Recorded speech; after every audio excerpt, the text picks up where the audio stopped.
Jeff and I were rooming together, and the door to the bathroom just had this amazing pitch. As it would close, it would just be boo, like some kind of Middle Eastern instrument, distinct notes. So we started messing around with it, and I got pretty good at manipulating it to get, melodies.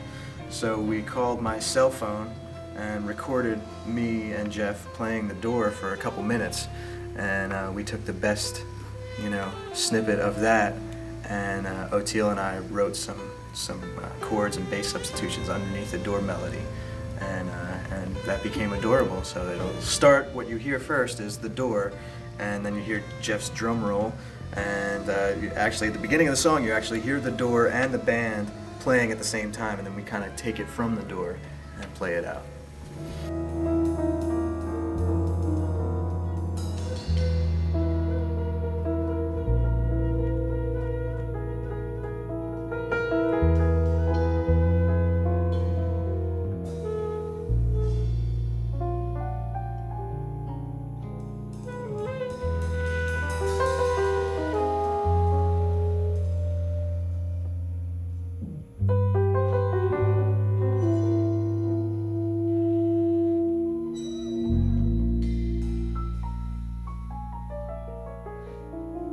What about some of the free improvisation also? Bumblebutt was just 12 minutes of completely free. We just sat down and we played that. There was no really talk of anything. Otherwise, it was just playing. And we did a half hour of that. We did 3 10 or 12 minute things, and that was the best one. And the reason why it was called Bumblebutt is a couple of weeks before that session, Jeff and I, who play with Susan Tedeschi, we were at a Susan rehearsal, and Susan was running late, and when that happens, the band usually is playing this free style of music and just going off. And we were doing that, and I played the Flight of the Bumblebee lick in this kind of funk thing that we were playing, and William Green, Susan's B3 player, was like, "What is that lick?" So I was playing the piano, this Flight of the Bumblebee lick against this 7-sharp 9 chord, and he was like, kind of learning it, so I was playing it, and he was playing it back at me, and I was like, no, this note, and so we were playing the Flight of the Bumblebee lick over and over while Jeff is doing all this crazy stuff, and it just kind of became the theme of this jam that we did at Susan rehearsal. So then we were playing this free song at the session with Oteil and Kebby, and so Kebby and Oteil didn't know about it, but when I went to that lick, Jeff knew exactly, where I was headed, and we had this little thing worked out where it would be like, da da da, 3, 4, da da da, and it was kind of carrying over the bar, you'd expect it to go, ba ba ba, ba ba ba, or something like that, and it's just kind of a little bit of a hesitation, and he knew, what I was doing, because we had done it a couple weeks ago, and he did this drum fill, and he went, ba ba ba, and we just stopped playing, and Oteil, who had no idea, goes, bidoo-doo-doo-doo-doo, and he was like right on top of it. It was just so amazing that, that he could just be right there. I don't know. It was really fun doing that song. I love listening to that. I know it's really long, so I apologize to anyone who has to sit through all 12 minutes of that to get to Cajun Rose. I used to see Oteil and Jeff play together in the Aquarium Rescue Unit back in '91 and '92, and I guess they started playing together sometime in the mid-'80s, late '80s maybe. And then when I became friendly with Oteil, Jeff wasn't in the band, wasn't in the ARU anymore. I didn't meet Jeff until until he joined Susan's band. I mean, he's been like one of my best friends, over the past couple of years. It feels like I've known him all my life, but we've really only been playing for a year and a half. And really only known each other for a year and a half. I've known who he was, though, for 10 years, and maybe that has something to do with it. But it's just we hang out together, we draw pictures, little cartoons on the road. We play with all these different bands, and just talk about life and talk about politics, and he's amazing, and in my opinion, he's one of the best drummers in the world. Well, you play drums. Yes. Who would you account among your heroes? The heroes probably Dijonette. The list is very long. I like Ala Raka and Zakir Hussain. My favorite stuff right now is the Indian classical music, East Indian classical music. How did you come to be involved with that? I was raised actually in Southeast Asia. I was born in Berlin, Germany, but I was raised in Bangkok and Saigon. So I think part of me is still over there. Jeff and Oteil played together at Zambiland last year, and I just thought it would be good to get them in the studio together. Jeff said that they hadn't, this was their first session together in almost 10 years. Oh. So I was really proud that I was the catalyst to get that going.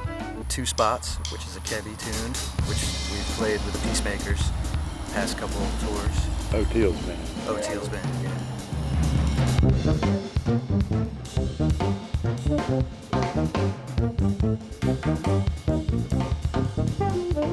Oteil turned to Kebby and he's like, Jason's got tunes that we play, and we're playing Mark's tunes and Chris's tunes.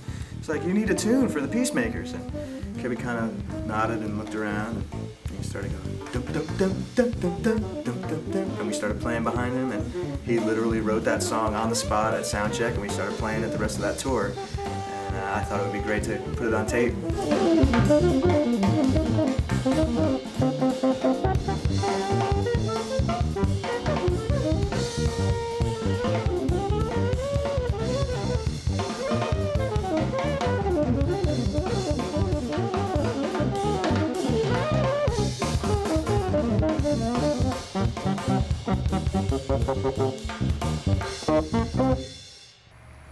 Kebby he's insane. he's amazing. I don't think he really ever plays the same thing twice, even if he wanted to.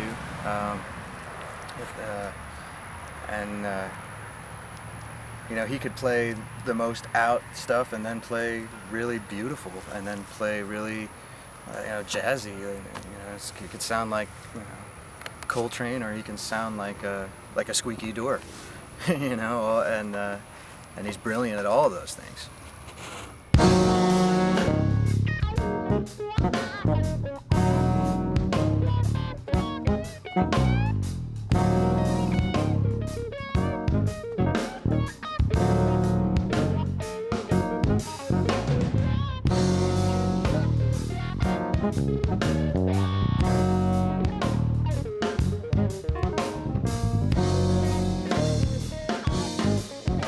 Mark's in Oteil's band with you, the Peacemakers. Yes.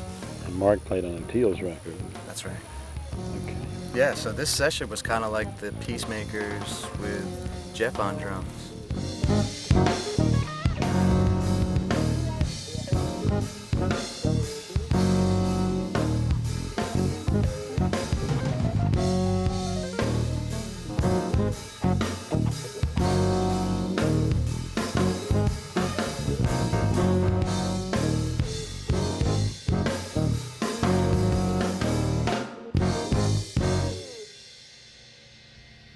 Oteil is, one of the few bass players I know who can play some of this wild chords and fast licks and all this other stuff, and it never loses the groove. And that's I think what makes him unique. Is just he's so amazing, yet it's not overdone or over flashy. It's all in the pocket. It's a funny camera. Come on, Oteil. Funny hi-hat. I'll sport it about 15 times. Funny hi-hat. Funny. We were doing that. Right. Hold it out. I didn't hear y'all coming. No, the first time. Man, I like that song. Oh, that's perfect. Chords, man. Ooh. Group picture. Y'all want him? All right. Well, you want a little moss? Got him, but like.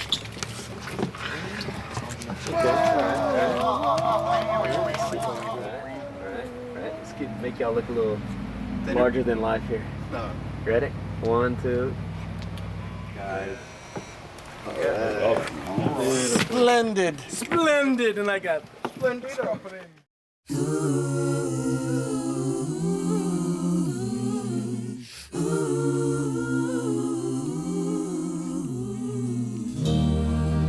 Love's in Need of Love Today, Stevie Wonder song.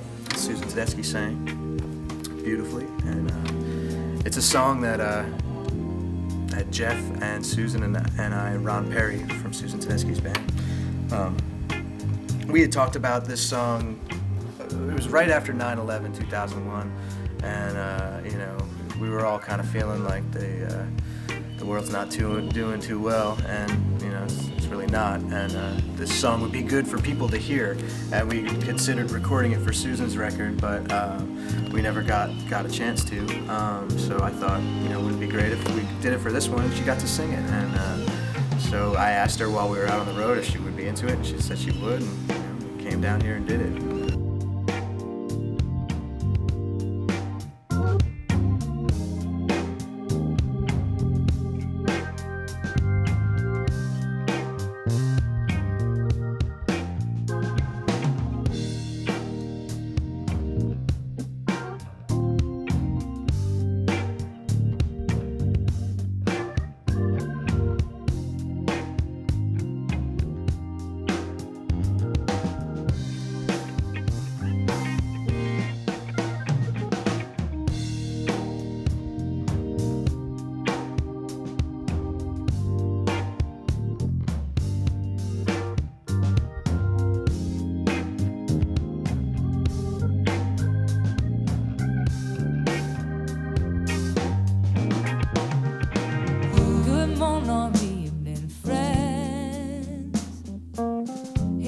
Friendly announcer. I have seen